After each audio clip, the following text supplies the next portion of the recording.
one of the big stories. It's like the Batman story just never ends, really, with the No, Batman 2. It just there's so many, there's always a new update, and every single time there's an interview with either James Gunn, Robert Pattinson, of course, Matt Reeves, that people keep asking what's going on with the Batman. Where does it lie with the DCU? And so we get a little bit more of a answer, kind of, with this interview.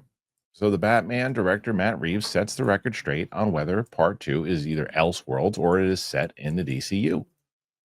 With the Batman Part 2 gearing up to start shooting next spring, Matt Reeves has set the record straight on the sequel's Elseworld status and whether he'll eventually work in the DCU.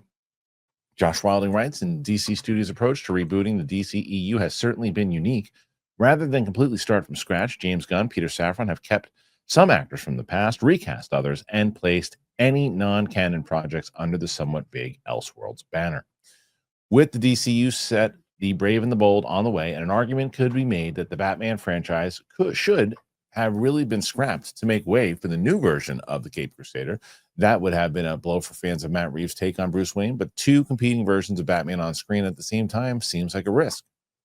There's been a lot of speculation about the possibility of the Batman being folded into the DCU, with even Gunn saying it was considered when DC Studios was formed. The filmmaker and studio executive has reined in expectations, acknowledging that the DCU is struggling to find a fresh and compelling take on Batman. Now Reeves himself has chimed in, confirming that the Batman franchise will be an Elseworlds franchise while addressing the possibility of one day working in the DCU. We haven't talked about anything like that. We have had conversations about how things could work and all of that kind of stuff just in general. So, of course, it would be a lot of fun.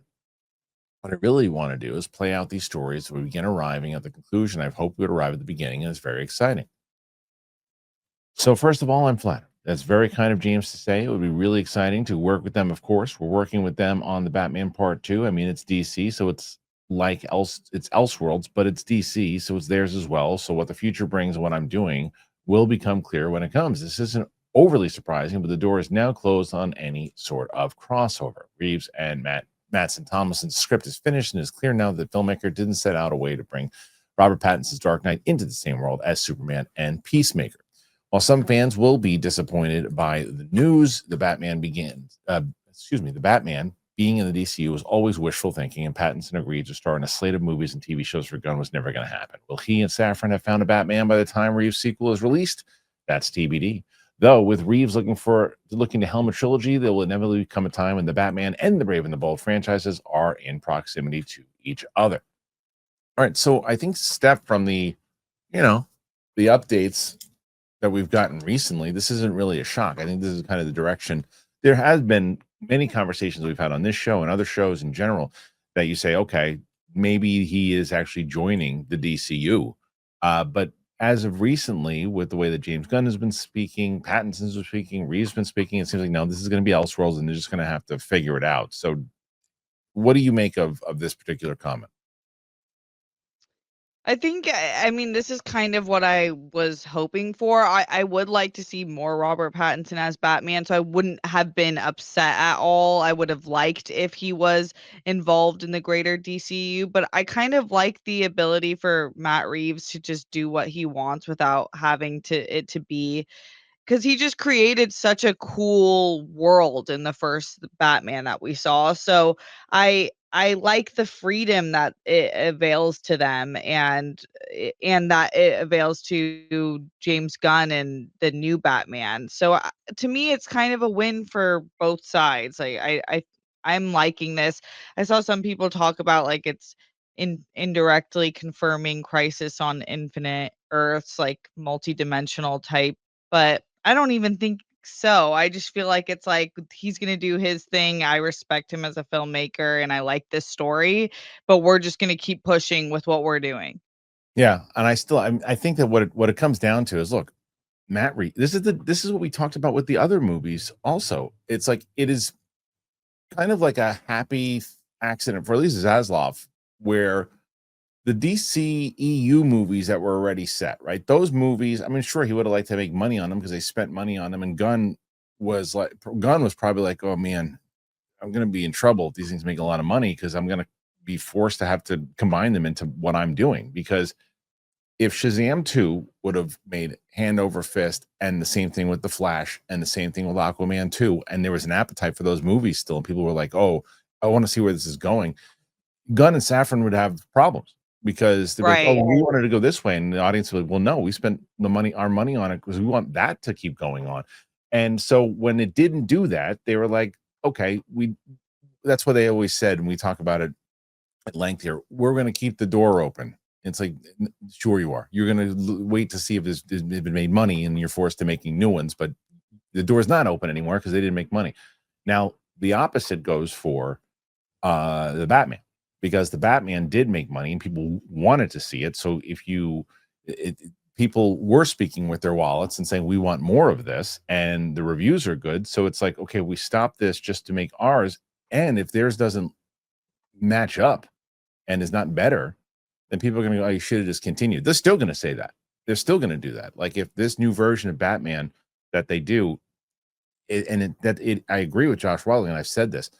I think it's confusing to casual audiences, but I also think that you're competing your two Batmans against each other, and they're going to go, they got another I got another Pattinson movie coming. Why do I want to watch it with this guy? I don't even like this Batman. So it is you're competing. Timing will be everything, I think. Yep. Timing and reception, because if they come out with the second one and then it's maybe a conclusion in the Matt Reeves Batman universe, and then they come out with a separate Gunn Batman and that does really well like a year later or something like that, then I think, recency bias has a way of helping in that way. But if the timing is off and it's not well received, then that you have a comparison issue in which people are going to start pitting one against the other, and it Right. won't be good. Right. So I am looking forward to the Batman Part 2. I'd be lying if I said I wasn't. Me And too. I really am, and I want to see where it's going to go. And I think there's now just so much buzz behind it and what they're doing with it. I'm really interested to see where it's going to go. So, where do you guys stand on the Batman Part 2? What do you think about it?